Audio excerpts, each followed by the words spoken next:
Sa bawat gubat at kabundukan na pwedeng puntahan, lahat ng ito ay merong tagapagbantay.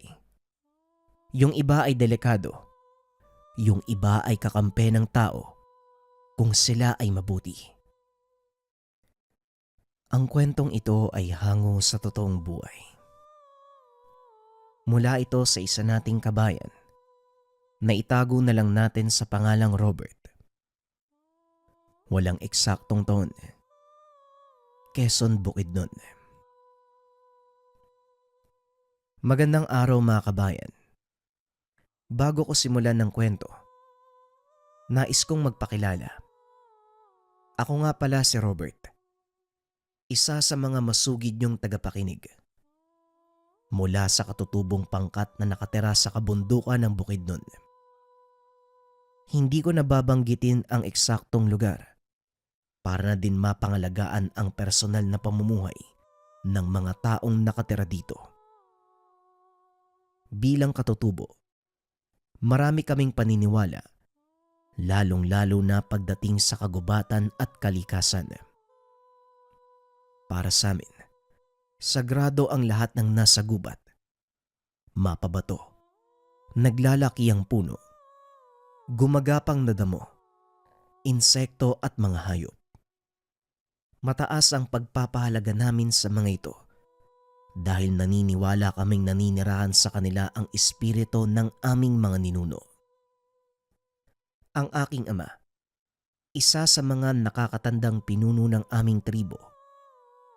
Sila yung namamahala sa pakikipag-usap sa pamahalaan tungkol sa mga reforma o mga pagbabagong gagawin sa kabundukan, partikular sa lupang nasasakupan ng aming tribo.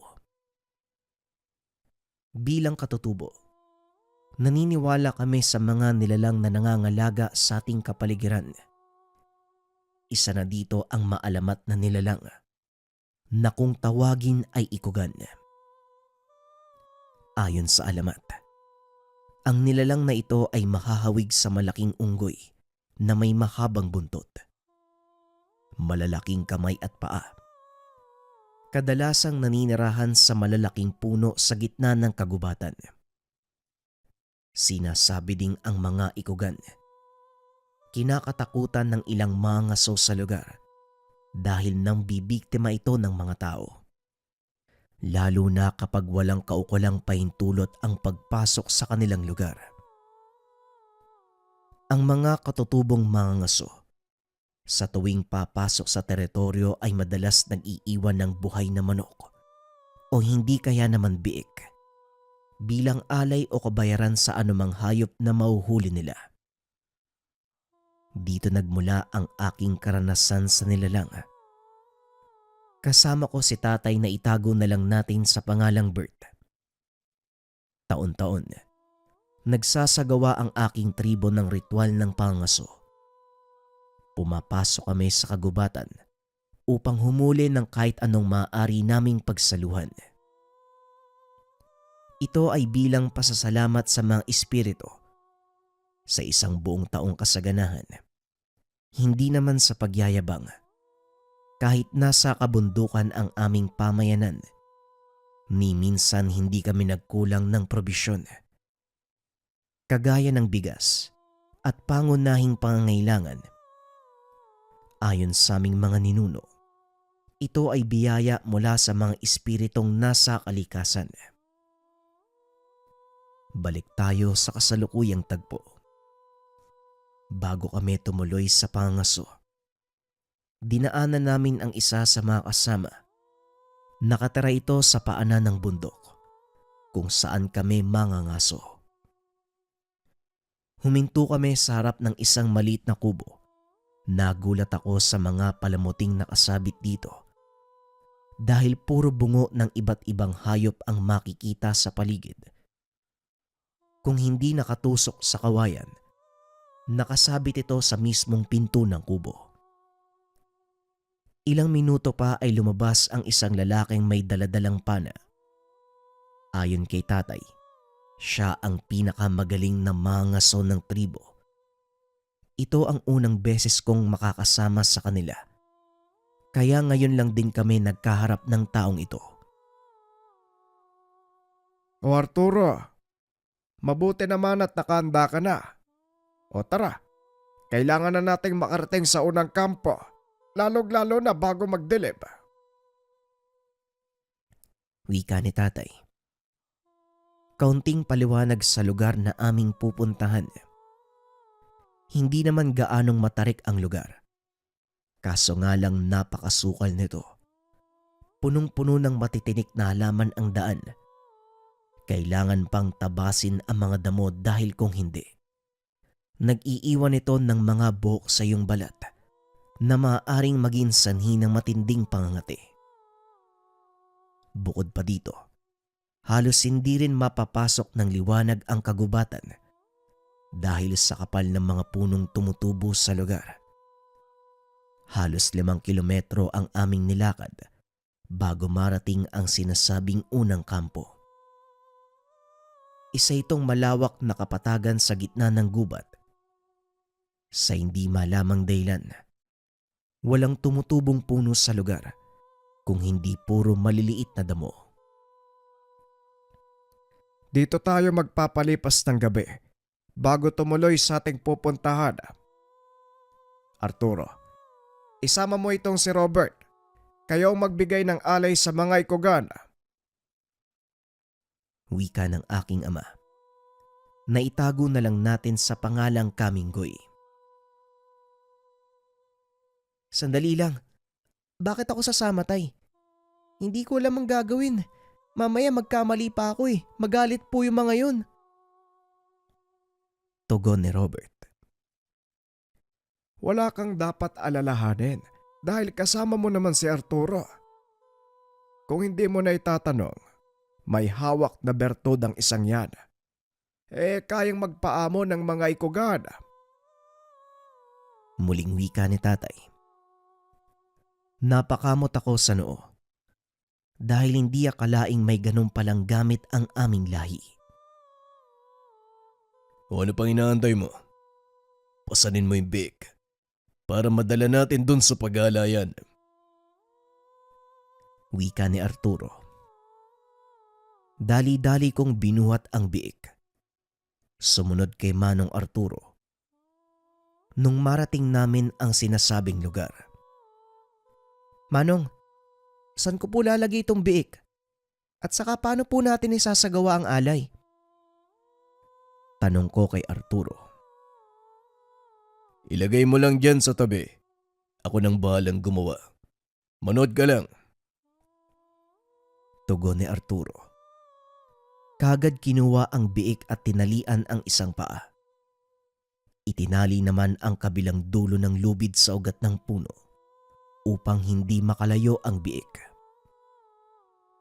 Matapos niya itong gawin, inaya niya akong bumalik kung nasaan sina tatay.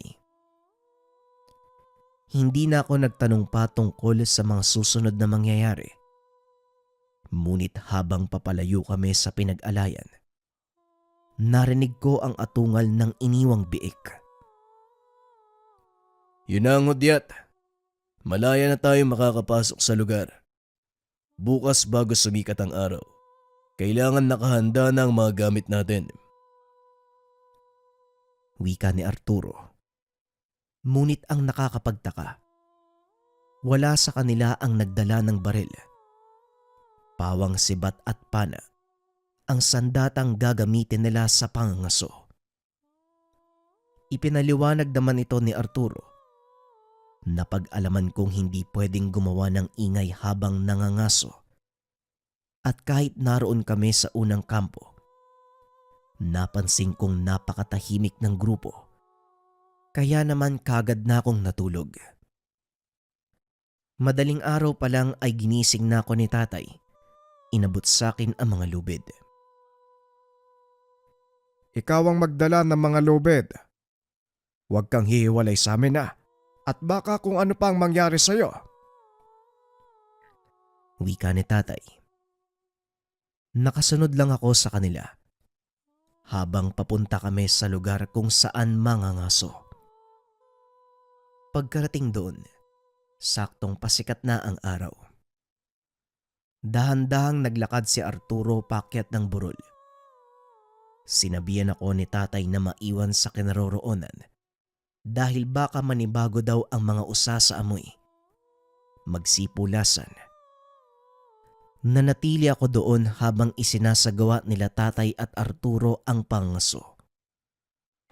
Ang ilan sa mga kasama namin ay naganap ng ibang hayop na mahuhuli.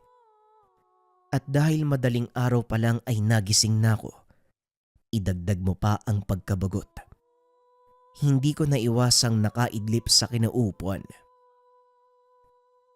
Ilang sandali pa ang nakalipas. Naramdaman ko ang mainit na buga ng hangin sa aking muka.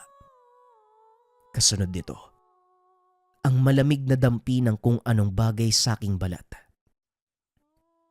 Marahan kong idinilat ang mga mata. Halos sumiwalay ang kaluluwa nang makita ang malalaking itim na mata ng kung anong nilalang. Hindi ako makakilos sa takot na bigla akong sagpangin ito. Ngunit biglang nagtawanan sina Arturo at tatay. Kagad namang umalis ang nilalang. Tumakbo ito papunta sa likuran ni Arturo. Ipinulupot ang buntot sa katawan nito. Yan ang napapala ng mga tutulog-tulog. Huwag kang mag-alala. Kaibigan ko siya. Wika ni Arturo. Nakatitig lang ako sa nilalang.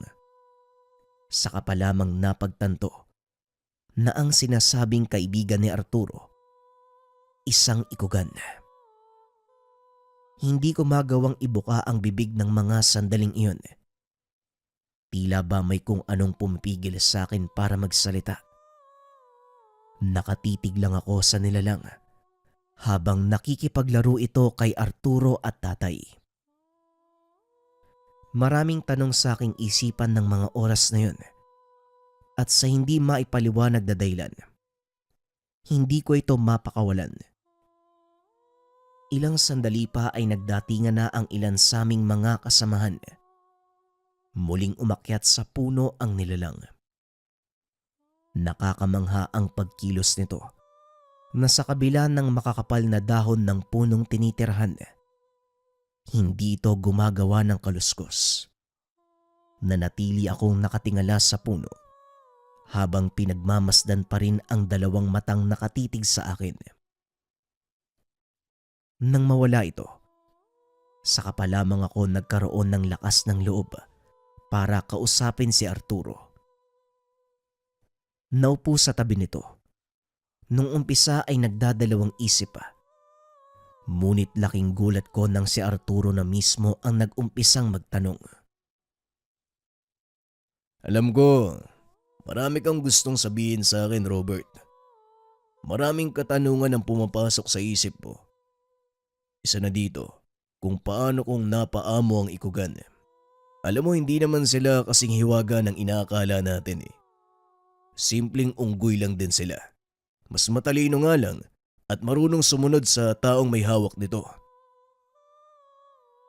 Wika ni Arturo habang ipinapakita sa akin ang itim na bagay na hugis pangil.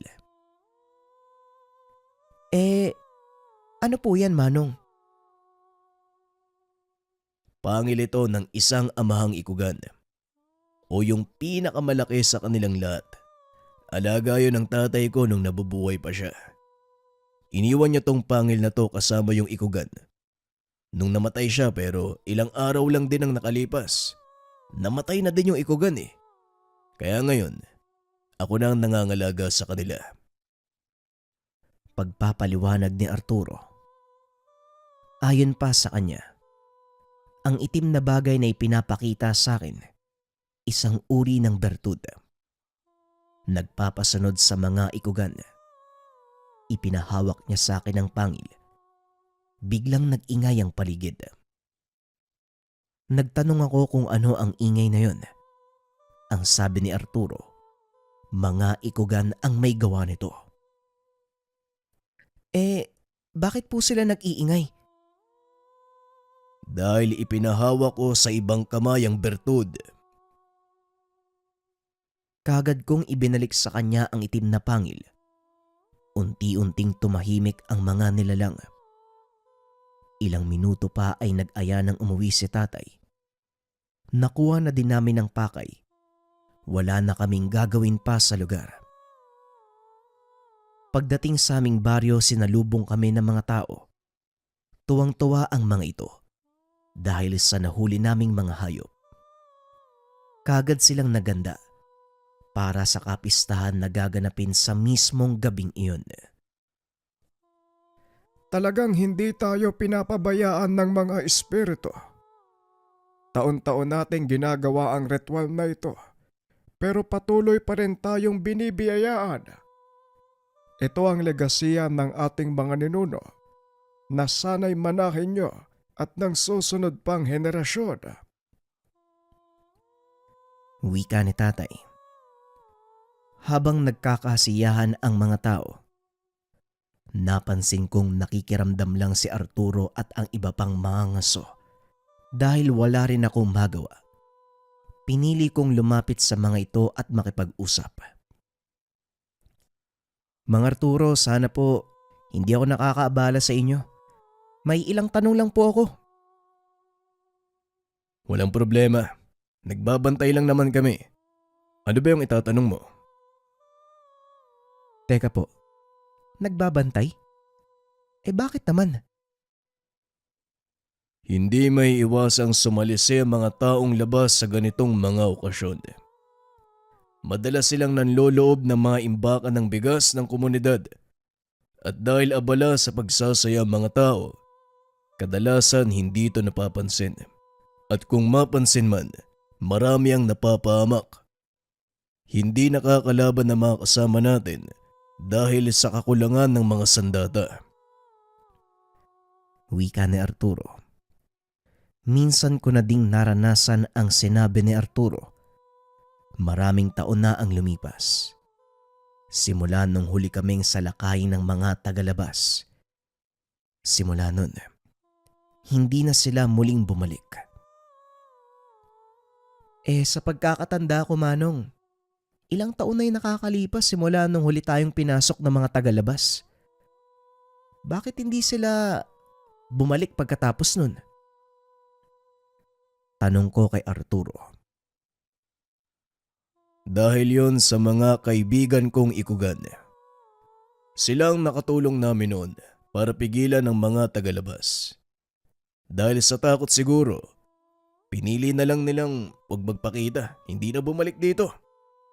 Kaso nga lang mas mabuting wag magpakampante, lalo ngayong umabot na sa puntong limitado ang kanilang kilos sa kapatagan. Kaya ang mga taga-bundok ang kanilang pinagdidiskitaan. Tugon ni Arturo. Kinuha ko ang pagkakataon para magtanong tungkol sa mga ikugan. Gusto ko lang pong malaman, paano pong napunta sa tatay niyo ang pangalaga sa mga ikugan? Tanong ko sa kanya. Ang mga ikugan, kagaya lang din ng mga sigbin. Ang pinagkaiba lang nila, ang mga sigbin ay nangangailangan ng mga sisidlang tirahan, samantalang ang mga ikugan naman, hindi. Simula nun, katuwang na sila ng tribo natin, ngunit ang mga ninuno ko ang kauna-unahang nakakuha ng bertud nila.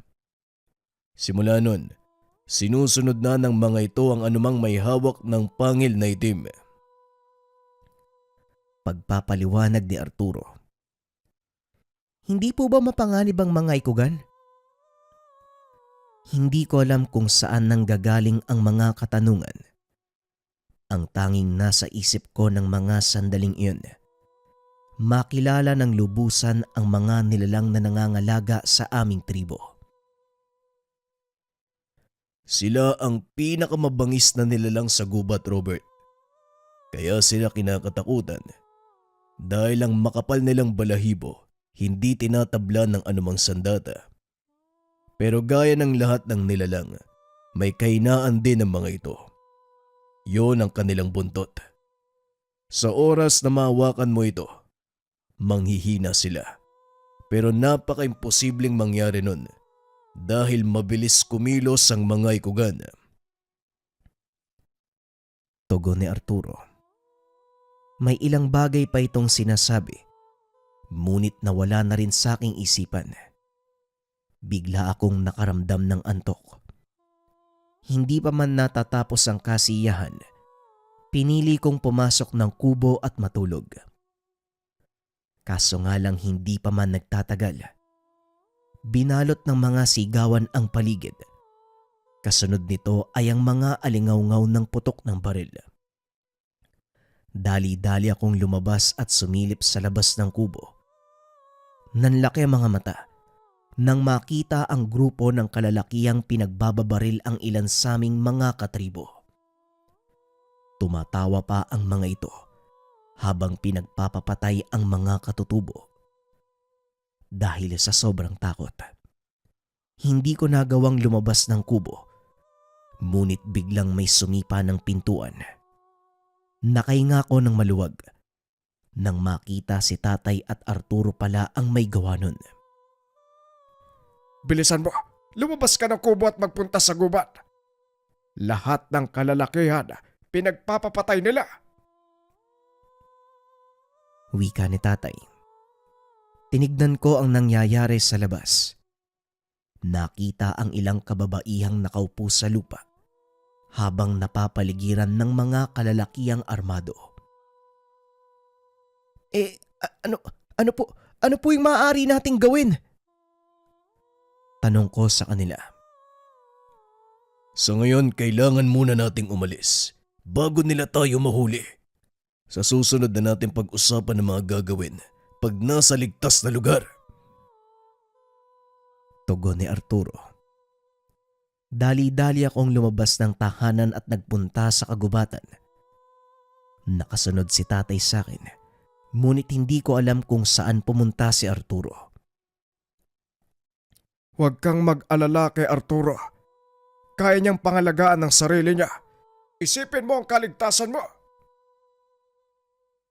Wika ni Tatay. Nang mapansin ito na panay ang lingon ko. Nasusunog na ang aming baryo. Ilang sandali pa narating na namin ang ilan sa mga kasamahang katutubo. Halos pagsukluban ng langit at lupa ang mga ito. Habang pinapanood na matupok ang kani-kanilang mga bahay. Hindi ko akalain na sa loob ng mahabang panahon, muling babalik ang mga tagalabas. Naging panatag tayo na hindi na sila babalik pa. Kitang-kita ang panlulumo sa aking mga kasamahan. Ngunit biglang nabuhayan ang mga ito nang marinig ang malalakas na hiyawan mula sa kagubatan. Hindi nga ako nagkamali sa aking hinala. Sunod-sunod na nagtalunan ang mga anino mula sa kakahuyan. Mahaba ang buntot. Napakalaki ng paa at kamay. Nandito na ang mga ikugan. Ngayon pagsisisiyan ng mga taong yan ang pagbabalik sa baryo natin.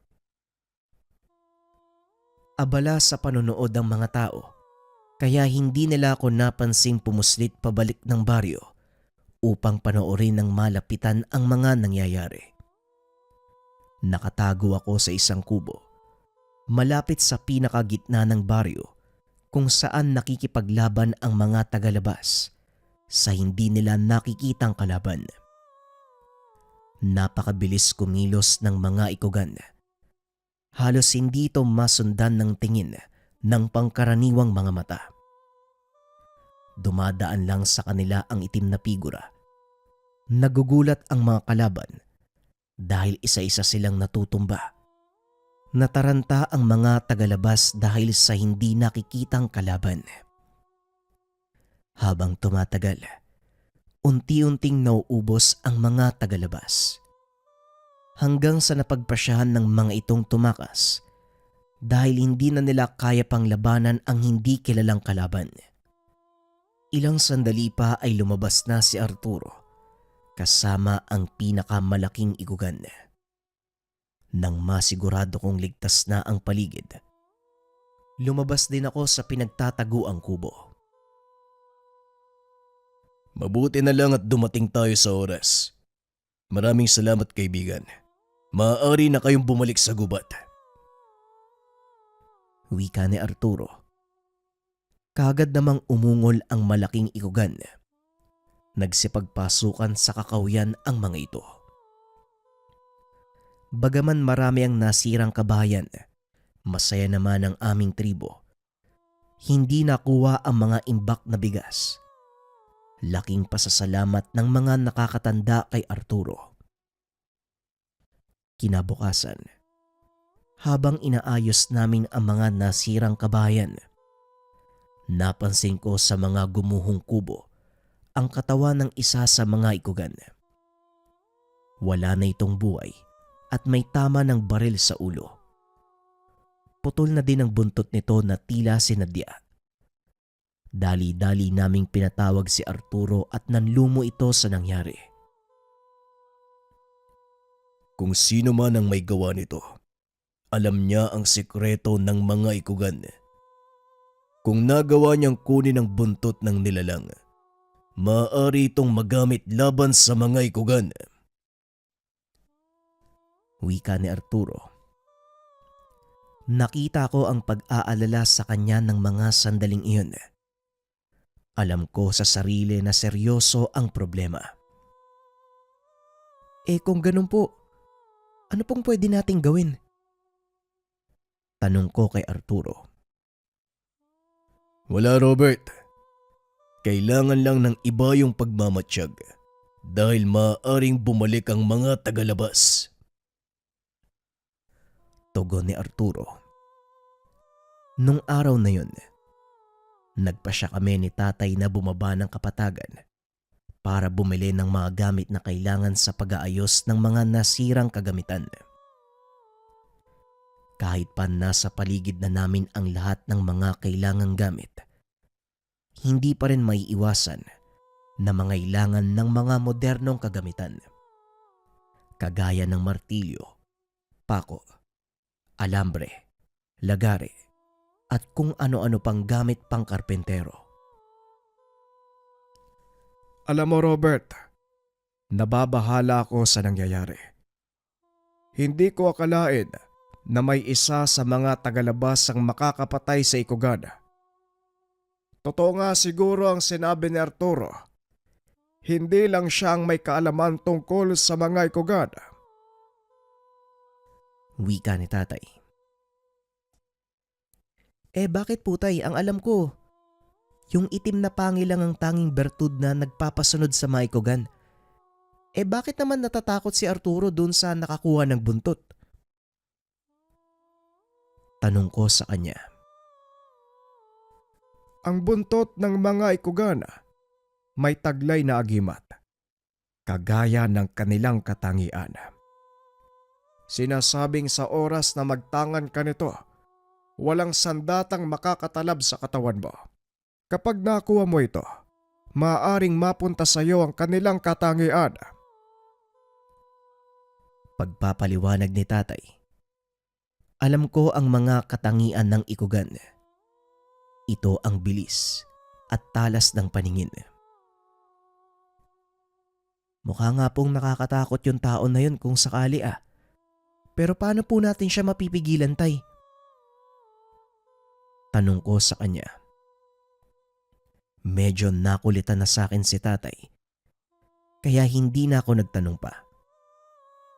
Ilang sandali pa ay narating na namin ang bilihan ng mga gamit. Habang namimili, napansin ko ang dalawang kalalakihang nag-uusap. Medyo malapit ako sa mga ito, kaya dinig na dinig ang kanilang pinag-uusapan. Ang swerte talaga ni Dodong pagdating sa mga anting-anting. Ang kalain mo yun? Magagawa niyang mahuli ang isa sa mga mailap na ikugan? At hindi lang yun nagawa niya pang kunin yung buntot. Wika ng isa sa mga kalalakihan. Ang mali lang sa ginawa niya, iniwan niya doon yung katawan ng patay na ikugan. Sa oras na makita yon ng kanilang mga kasama, siguradong hahanapin siya ng mga yon. Tugon ng isa sa mga kalalakian. Napagtanto ko na ang ginawang pagsalakay ng mga ito hindi para kunin ang mga imbak na pagkain, kung hindi ang paghuli sa ikugan. Nagpatuloy ako sa pakikinig. Nakapila pa naman ng mga sandaling iyon si tatay. Muling sinabi ng isa sa mga kalalakian na nakabalik na sila sa baryo para sa ikalawang pagkakataong makahuli ng mga ikugan. Bumili ng lubid ang mga kalalakian at ilang paldo ng lambat. Kagad kong nilapitan si tatay para sabihin ang narinig. Laking gulat ko dahil alam niya ito. Huwag kang magpalata. Alam ko kung ano ang plano ng mga yan. Kaya pagkatapos nito, bumalik na tayo sa baryo. Wika ni tatay. Dali-dali kaming naglakad pabalik sa baryo. Pagkarating doon, kagad kinausap si Arturo. Sinasabi ko na nga ba, yun ang plano nila. Salamat po Kaminggoy. Huwag kang mag-alala. Alam ko na ang gagawin. Kinagabihan. Matyagang nagbantay ang ilan sa mga katribo, ngunit walang dumating na kalalakian. Kinabukasan maagang pinulong ni Arturo ang mga mangaso at ilang kalalakian. Hindi sila sumugod kagabi dahil alam nilang naghahanda pa tayo. Abutin pa ng ilang araw bago sila sumugod at yon ang kailangan nating pagandaan. Wika ni Arturo. Inilahad nito ang mga plano sa mga kasamahan. Nang matapos ang pagpupulong, kagad nag-alisan ang mga mangaso at bumalik sa kanya-kanyang mga gawain. Samantalang ako naman, kabado sa mga mangyayari, kaya pinili kong hanapin si Arturo at natagpuan ko ito sa gitna ng gubat. Akmang lalapit na sana, pero may ginagawa ito. Nanatili ako sa kinakatayuan habang nakatago sa isang puno. Nagtanggal ng damit si Arturo. Inilabas ang itim na pangil mula sa kanyang bulsa. Nanlaki ang mga mata ko nang makitang sinugatan niya ang dibdib. Ikinalat ang dugo sa buong katawan. Napangiwi ako dahil parang nararamdaman ko yung sakit ng sugat. Samantalang nanatiling nakadipa si Arturo habang may kung anong sinasambit. Bagyang humangin sa paligid at mula sa hindi kalayuan narinig ko ang alulong ng mga ikugan. Matapos ang ilang minuto ay tumayo ito, kaya dali-dali akong umikot papunta sa kabilang bahagi ng puno. Nakita kong dumaan si Arturo pabalik ng baryo. Nakahinga ako ng maluwag dahil hindi niya pansin ang presensya ko sa lugar. Yon ang aking akala. Dali-dali akong sumunod. Laking gulat nang may kung sinong humatak sa damit ko, papasok sa masukal na gilid na daan. Huwag kang maingay. Nandito na ang mga iniintay natin. Wika ni Arturo habang tinatakpa ng bibig ko. Itinuro nito ang kinaroroonan ng mga kalalakian na naglalakad papunta sa baryo. Medyo malayo pa ang mga ito. Ngunit kung tama ang hinala ni Arturo, maaaring maramdaman nila ang aming presensya. Huminto ang pangkat hindi kalayuan sa aming pinagtataguan at nakiramdam. Mabuti na lang may dumaang katutubo, kaya naman nawala ang atensyon. Nagtago ang mga kalalakian upang hindi sila makita ng mga katutubo. Kinuha naman namin ang pagkakataon para makaalis sa lugar. Nakihalo kami sa mga kasama na labis namang nagulat dahil sa itsura ni Arturo. Ang ilan ay nag-alala. Kumuha ng mga halamang gamot para mapangtapal sa sugat nito sa dibdib. Ngunit pinigilan ito ni Arturo. Ayon sa kanya may dahilan kung bakit patuloy na nagdudugo ang sugat. At kahit anong ilagay dito, hinding-hindi ito hihinto. Pagdating sa baryo, kaagad sinabi ni Arturo sa mga kasamahan ang natuklasan. Ngunit gaya ng dati, kailangang hindi malaman ng kalaban na alam naming paparating sila. Nagpatuloy kami sa mga gawain habang ang ilan sa mga kasamahan ay nakabantay sa paligid. Ilang minuto pa ang nakalipas, naglakad papasok ng baryo ang isa sa mga kalalakian. Ang ilan ay naupo sa mga atangan ng tahanan. Samantalang ang ilan naman ay nag-iikot sa baryo. Nilapitan ako ng isa sa kanila at nagtanong kung nasaan ang pinuno. Itinuro ko naman si tatay, sang-ayon sa aming plano. Mabuti na lang umaayon ng lahat. Hindi nahalata ng mga kalaban ang aming totoong balak. Narinig kong tinanong nila ang tungkol sa aming imbakan. Itinuro naman ito ng mga nakakatanda at gaya ng inaasahan, ang mga bigas ang punteriya. Matapos silang hakutin palabas ng imbakan ng mga sako ng bigas, muling nagtanong ang mga ito tungkol sa mga ikugan. Ito na ang inaantay naming hudyat. Kagad lumapit ang isa sa aming mga katribo. Kinausap ang mga ito. Itinuro kung saan bahagi ng gubat naglulungga ang mga ikugan. Lingid sa kaalaman ng mga ito na isang patibong ang kanilang papasukin. Siguraduhin mo lang na hindi mo kami naloloko, ha? Dahil sa oras na malaman ko, talagang sasamain ka sa akin. Wika ng lalaki na nakita namin sa bilihan ng gamit. Ay hindi po. Totoo po ang sinasabi ko. Hindi po ako nagsisinungaling sa inyo. Kasama ko sa tuwing mga ngaso kami sa lugar. Kaya alam ko ang lungga ng mga ikugan. Wika ng isa sa mga katribo. Isa ito sa mga ngasong kasama ni Arturo.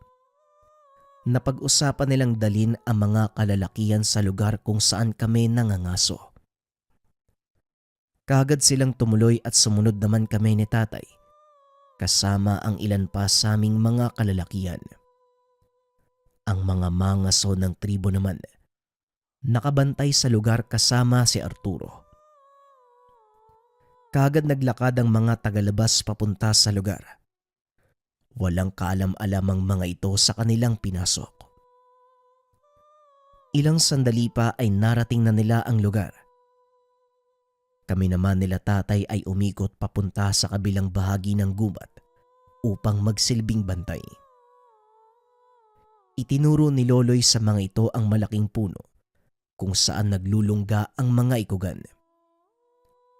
Kagad naman itong pinalibutan ng mga tagalabas. Inakyat ng isa sa mga ito ang malalaking sanga upang tignan kung naroon ba ang mga nilalang. Ngunit bigla itong napasigaw dahil hindi ikugan ang naroon kung hindi isang malaking sawa. Binalingan ng isa sa mga lalaki si Loloy. Walang niya ka? Talagang niloko mo kami, ha? Wika ng lalaki. Ay hindi po ako nakikipaglokohan sa inyo. Ito mismo yung lungga ng mga ikugan. Hindi nyo ba napapansin ang mga marka ng paa sa paligid? Tugon ni Loloy. Inikot naman ng lalaki ang tingin. Nakita ang mga bakas ng paa sa lupa at mga katabing puno. Muling naganap ang mga kalalakihan. Ngunit inabot na sila ng dilim. Wala ni isa sa mga ikugan ang nagpakita. Muli na namang kinompronta ng mga tagalabas si Loloy. Sa pagkakataong iyon, inambahan siyang papatayin. Ito na ang pinaka-inaantay na pagkakataon. Naglabasan sina Arturo at ang iba pang mga ngaso na siyang nakakuha ng atensyon ng mga tagalabas. Kung ang mga ikugan ang hanap nyo, hindi kayo nagkamali ng lugar na pinuntahan. Pero hindi nyo sila basta-bastang mapapalabas. Kung talagang gusto nyo, eto, saluhin nyo! Inihagis ni Arturo ang kanyang itim na pangil sa lalaki. Walang kamuwang-muwang niya itong sinalo. Pagkahawak nito sa pangil, biglang napuno ng alulong ang kapaligiran. Kasunod nito, mabibigat na hakbang ng mga paa sa lupa. Mula sa mga puno, naglabasan ang mga ikugan. Ramdam ang galit sa mga ito. Nakatuon ang atensyon sa lalaki. Nagsipagbabaan ng mga ikugan sa puno. Sinugod ang mga kalalakian. Walang awang pinagpapapatay. Ngunit sa kasamaang palad may isang nakatakbo. Akmang hahabulin pa sana ng mga mangangaso. Ngunit pinigilan na ito ni Arturo. Hayaan mo siyang makabalik sa kapatagan nang sa ganon makarating sa kanyang pinuno ang nangyari dito. Yan ang napapala ng mga taong gahaman sa kapangyarihan. Pilit niyong inaangkin ang hindi dapat para sa inyo. Hindi niyo naman alam kung saan gagamitin. Wika ni Arturo, habang pinagmamasdan ang mga kalalakihang nilalapa ng mga ikugan. Matapos ang pangyayari, kagad na kaming bumalik sa baryo. Sa pagkakataong iyon, nakahanda na ang lahat ng mga kalalakian sa muling pagbabalik ng mga tagalabas. Paniguradong buong puwersa silang lulusob dito, lalo pat marami sa kanila ang namatay. Wika ni tatay. Kinausap nito ang ilan sa mga nakakatanda at si Arturo. Yan ang pinaghahandaan ko ngayon, Kaminggoy. Alam kong mangyayari ito. Kaya pansamantala kong pinalayo sa kanilang tirahan ng mga ikugan. Dahil alam kong mabubulabog sila sa oras na sumugod ang mga tagalabas. Napagtanto kong dapat ng tuldukan ang ginagawa nila sa kabundukan. Tugon ni Arturo. Nagtaka ako kung bakit niya pinaalis ang mga ikugan. Gayong malaki ang maitutulong ng mga ito sa laban. Ngunit sa kalagitnaan ng pag-uusap, pinaliwanag ito ni Arturo. Ayon sa kanya, mas makakabuting hindi mahanap ng mga tagalabas ang mga nilalang para na din sa kanilang kaligtasan. Lalo pat may alam ang mga tagalabas tungkol sa totoong kakayahan. Ilang araw pa ang nakalipas na natiling tahimik ang baryo. Ipinagpatuloy namin ang pag-aayos ng mga nasirang bahay. Nagbalik sa normal naming mga gawain. Sa isip ko, natakot ang mga tagalabas na sumalakay dahil sa kamuntikan ng pagkaubos ng ilan sa kanilang mga kasamahan. Kinuha ko ang pagkakataong ito para mas matuto pa ng kaalamang tungkol sa mga ikugan. Hindi naman naging maramot si Arturo sa itinuro sa akin. Dito ko napag-alaman na ang mga ikugan pumipili lang ng isang taong kikilalanin bilang Panginoon. At kahit hawak mo pa ang bertud nila, wala rin itong silbi kung hindi ka kikilalanin ng mga nilalang. Maliban sa bertud ng ikugan, ang buntot ng mga ito ay nagtataglay ng kakaibang kakayahan na nakakapagbigay ng lakas sa taong makakakuha nito. Iilan lang ang talagang nakakaalam ng tungkol sa ganitong bagay, kaya labis na nagtaka si Arturo na nakarating ito sa mga tagalabas. Hindi ko alam kung paanong nakarating sa kanila ang tungkol sa mga ikugan. At kahit anuman ang dahilan, kailangan pa rin natin silang paghandaan. Wika ni Arturo. Inakala naming hindi na magbabalik pa ang mga tagalabas. Ngunit mas malala pa ang nangyari. Makalipas ang ilang buwan ng katahimikan. Nang mga sandaling ito, abala kaming lahat sa pagtatanim ng palay sa mga kaingin. Nang mamataan ng isa sa aming mga kasama ang malaking grupo ng mga mangaso. At ang mas kinagulat pa ng lahat, kasama ng mga ito ang isa sa aming katribo na ang pangalan ay Nato. Dahil nasa malayo sina tatay, dali-dali ko silang pinuntahan.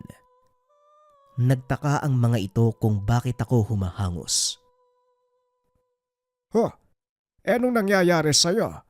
At saka bakit ka ba tumatakbo? Tanong ni tatay. Ipinarating ko ang sinabi ng isa sa aming mga kasamahan. Nataranta ang lahat. Dali-daling bumalik sa aming baryo upang maganda. Hindi kakayanin ng mga katutubo ang paparating na panganib. Sumakto pang nasa malayong lugar si Arturo ng mga sandaling ito.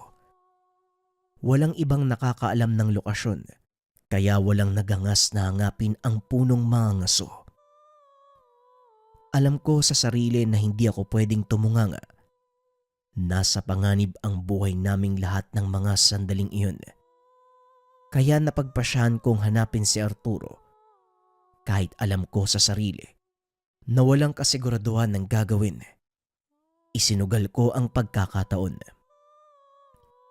Tinaha ko ang daan papunta sa gubat kung saan madalas naglalagi si Arturo. Ngunit sa kasamaang palad ay wala ito doon.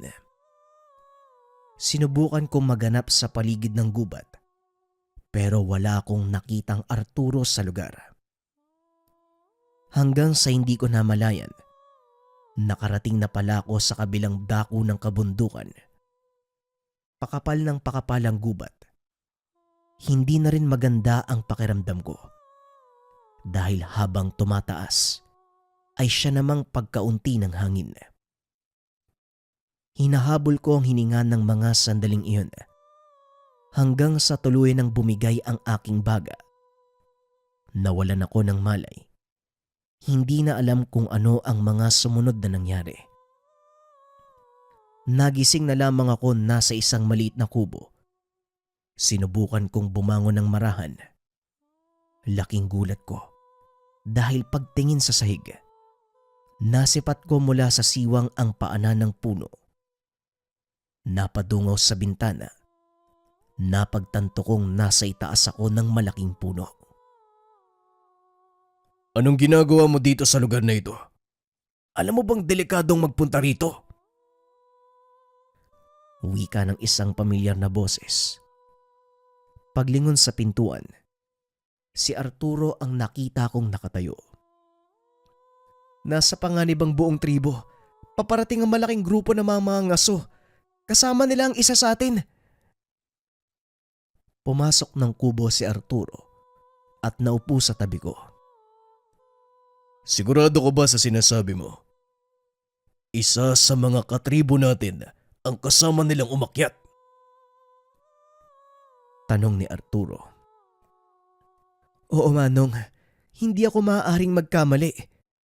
Si Nato ang kasama nila papunta sa baryo. Teka, gaano katagal na akong walang malay? Tanong ko sa kanya. Mahigit 2 oras ka nang natutulog. At huwag ka masyadong kumilos dahil hindi pa nakakaangkop ang baga mo sa taas ng lugar na ito. Masyadong manipis ang hangin dito. Alam ko pero nasa panganib ang ating tribo. Malamang sa oras na to, nagkakagulo na sa lugar. Kung ganon, manatili ka dito. Ako mag-isa ang bababa sa baryo. Hindi pwede Manong. Kailangan ako ng mga kasama natin. Ay nako, kung yan ang pasya mo, bilisan mo. Huwag ka lang magiging pabigat sa akin. Kunin mo ang panang yan at sundan mo ko. Matapos ang pag-uusap na yun, dali-dali kaming bumaba sa puno. Nagpakawala ng malakas na sipol si Arturo. Ilang sandali lang, nagpakita ang malaking ikugan. Namangha ako sa ginawa ng dalawa dahil napakabilis naming nakarating sa baryo. Ibang daan ang tinahak namin. Tinandaan ko kasi ang bawat punong nadadaanan. Ni isa sa mga tandang ito, wala akong nakita. Pagkarating sa bukana ng baryo, sinabihan akong wag magpapakita sa mga kalaban. Manood sa mga gagawin niya at hanggat maaari, manatili lang sa lugar. Pero bakit naman, Manong? Tanong ko sa kanya. Hindi mo na kailangan pang itanong ang bagay na yan. Ikaw lang ang tinuruan ko tungkol sa mga ikugan. Kaya kailangan mong manatiling buhay para kung sakaling may mangyari sa akin, may isang taong magpapatuloy ng aking sinimulan. Nagulat ako sa mga sinabi ni Arturo. Hindi na nanlaban pa. Kagaya ng sinabi nito, nanatili ako sa pinagtataguan, nanood sa mga mangyayari. Walang kaalam-alam ang mga tagalabas sa kanilang kakarapin. Nakita ko si Arturo, dahan-dahang naglakad papasok. Hindi siya napansin ng mga tagalabas dahil abala ang mga ito sa pagtitipon ng iba naming kababaryo. Laking gulat ng mga ito nang magsimula magsipagbagsakan ang ilan sa mga kasama. Nanlaki ang mga mata ng pinuno nilang si Dudong dahil mga palaso ang pumapatay sa kanyang mga tauhan. Nandito na ang punong mangaso nila. Umanda kayo dahil paniguradong kasama niya ang pinakamalaking igugada. Yun lang ang pinunta natin dito. Wala na akong pakialam sa iba. Wika ng kanilang pinuno. Sa oras na mahuli mong ikugan, wag mong kakalimutan yung pangako mo sa akin. Wika ni Nato. Kitang-kita ang galit ng mga kasamahan kay Nato dahil sa ginawang pagtatraidor. Narinig ko rin magsalita ang aking ama. Kitang-kita ko kung paano siyang hinampas ng isa sa mga tagalabas dahilan para mawalan ito ng malay. Pilit kong nilalabanan ng galit dahil sa sinabi sa akin ni Arturo. Ngunit ng mga oras na yun, wala na akong pakialam. Sumugod ako papasok ng baryo. Pinagpapana ang lahat ng madaan ng kalaban. Kaagad naman akong hinarang ni Arturo. Kasama nito ang kanyang alaga. Talagang napakatigas ng ulo mo. Pwes kung yan ang gusto mong gawin, bahala ka. Huwag ka lang haharang sa dadaanan ko. Wika ni Arturo. Huwag kang mag-alala, Manong. Hindi ako magiging sagabal sa'yo. Matapos ng usapan, sabay kaming sumugod. Dahil may baril ang mga tagalabas, naging maingat ako sa pag-atake.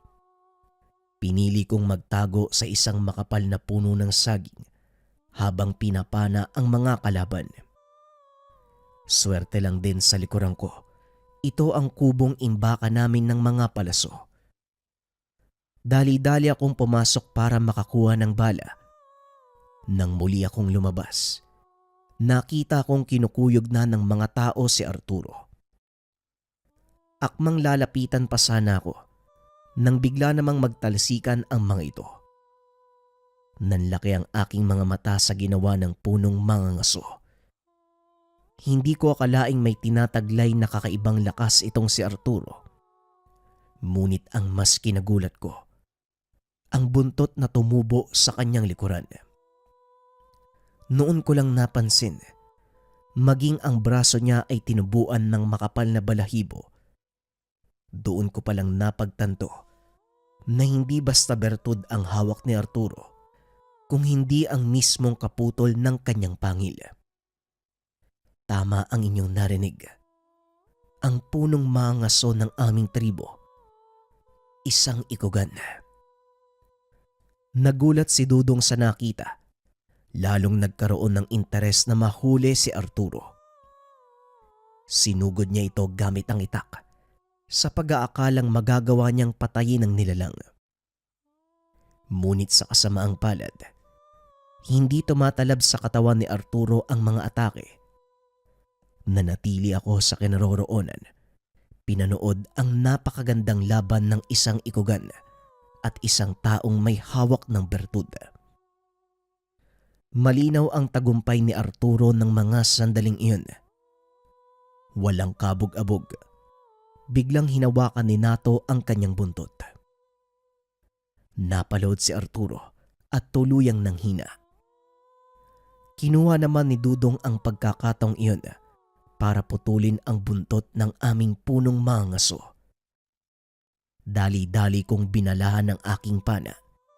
Inumang ito kay Dudong. Walang pagdadalawang isip na pinakawalan. Sa kasamaang palad hindi ito tumalab, ngunit nagawa kong kunin ang atensyon nito.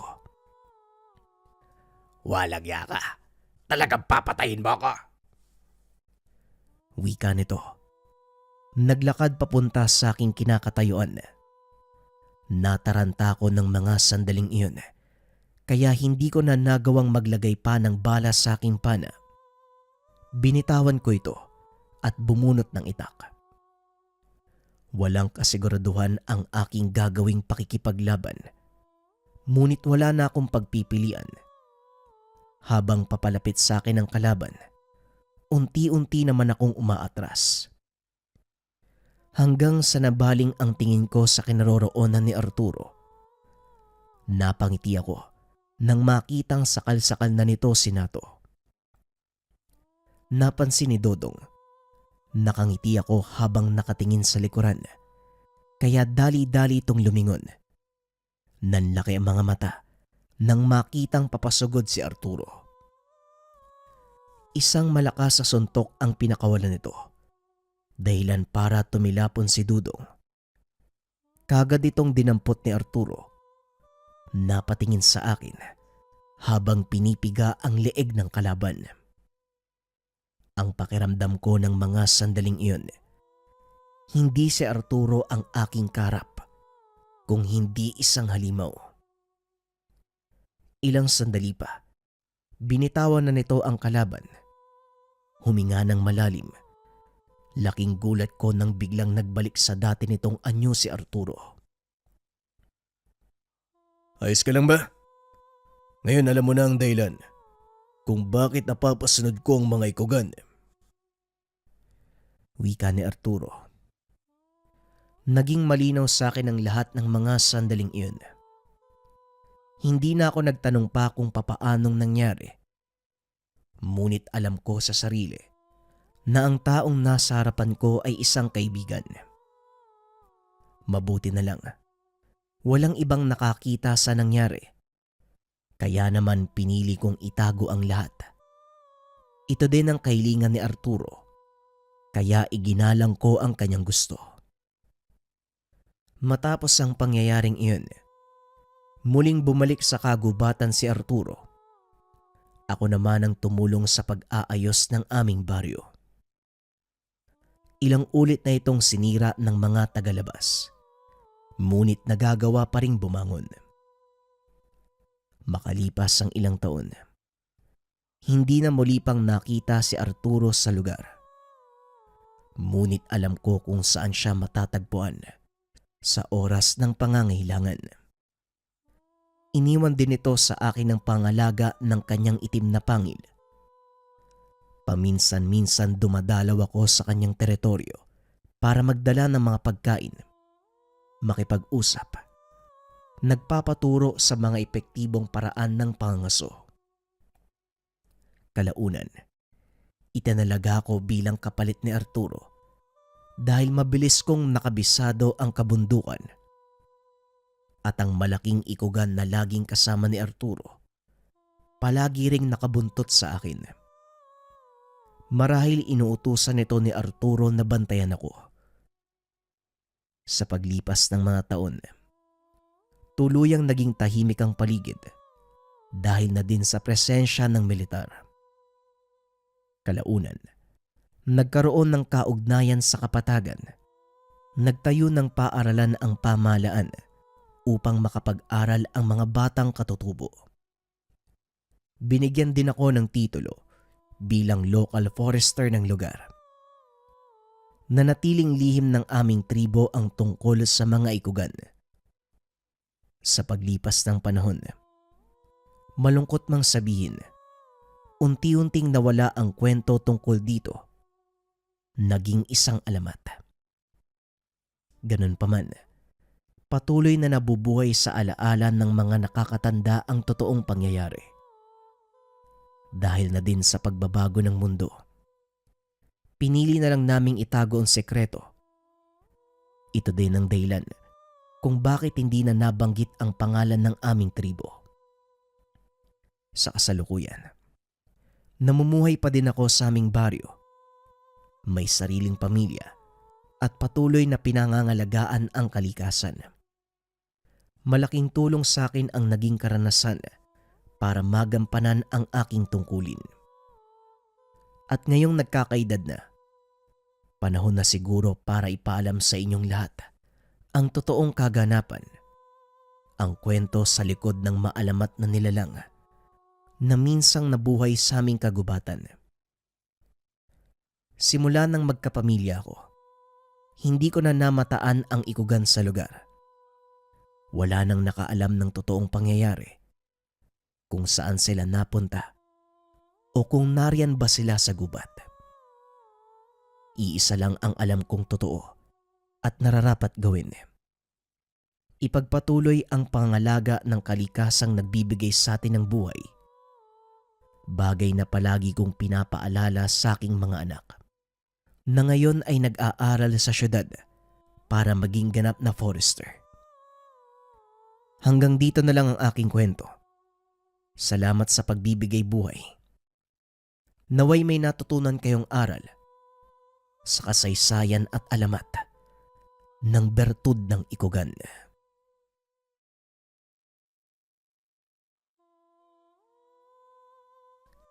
Opinyon para sa kwento. Ngayon bigla ako naging interesado sa mga taong grabe yung pagmamahal sa kalikasan. Madalas mga lokal, yung mga matatanda sa baryo. Or yung iba nga talagang nag-aral pa eh. Hindi ko maiwasang maisip na baka meron silang karanasan o meron silang tinatago na kakaibang bagay kung bakit labis yung pagmamahal nila sa kalikasan. Malamang, kagaya ni Robert, minsan din silang naging tagapagbantay ng mga nilalang sa gubat. Kaya labis yung pagmamahal nila dahil alam nila yung sekreto ng gubat at kung anong kayang gawin ng mga nilalang sa mga tao. Kayo ba mga kabayan, may mga kaibigan ba kayo na sobrang magmahal sa kalikasan? Share nyo naman sa comment section. Maraming salamat sa suporta. Huwag kalimutan mag-like, mag-share at mag-comment. Malaking tulong yan sa channel. Salamat.